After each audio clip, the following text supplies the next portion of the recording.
नमस्ते साथीहरू। यहाँहरूलाई म आज एउटा नौलो भिडियो लिएर प्रस्तुत भएको छु साथीहरू। तपाईँहरूले देख्नुभएको दृश्यमा जुन मानिसहरू लाइनमा होइन, जुन गाडीहरू सबै लाइनमा हुनुहुन्छ त्यहाँ होइन, सबै भिडमभाड देखिएको छ यो दृश्य है। अब यो दृश्य अरू केही नभएर यो दमौलीको पुल नजिकै एउटा शङ्कास्पद वस्तु फेला परेको भन्ने हल्लाले गर्दाखेरि होइन, अब यहाँ चाहिँ आज सुरक्षा निकायले यस वस्तु के रहेछ भनेर नियन्त्रणमा लिन खोजिरहेको दृश्य हो साथीहरू। र अनि त्यसमा चाहिँ स्थानीय प्रशासन होइन र सुरक्षाका तीनवटै निकायहरू परिचालन भएको अवस्था छ साथीहरू।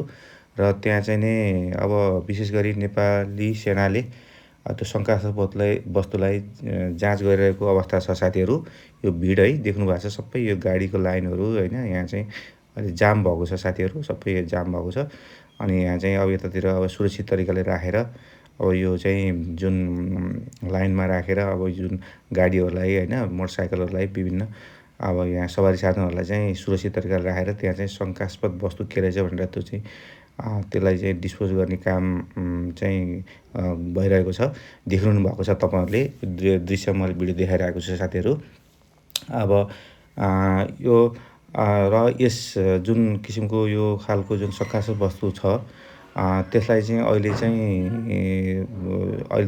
देखिसक्नु भएको छ। अहिले अब यो जुन सुरक्षा निकायले चाहिँ यसलाई चाहिँ निष्क्रिय बनाइसकेको अवस्था छ।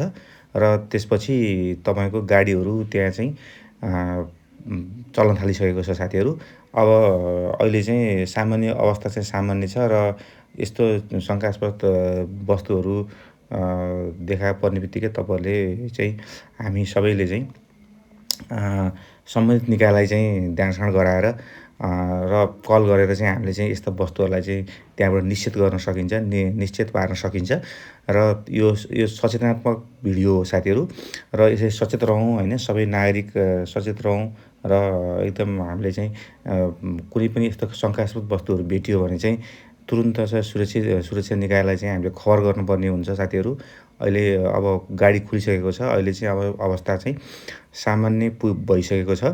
र अहिले अब यो पोखरा चाहिँ यो पोखरा काठमाडौँ होइन, जुन यो चाहिँ सडक खण्ड छ त्यसमा चाहिँ अब बिहान यो चाहिँ 8 बजे 8:30 बजेदेखि 9 बजेसम्मको अवस्था हो साथीहरू। यो चाहिँ तपाईँहरूले देखिरहनु भएको छ। अब सबै अब अहिले चाहिँ अब अवस्था चाहिँ एकदमै सामान्य भइसकेको छ। र त्यसले गर्दाखेरि तपाईँले सुरक्षित तरिकाले यात्रा गर्नुहोला। धन्यवाद, नमस्कार।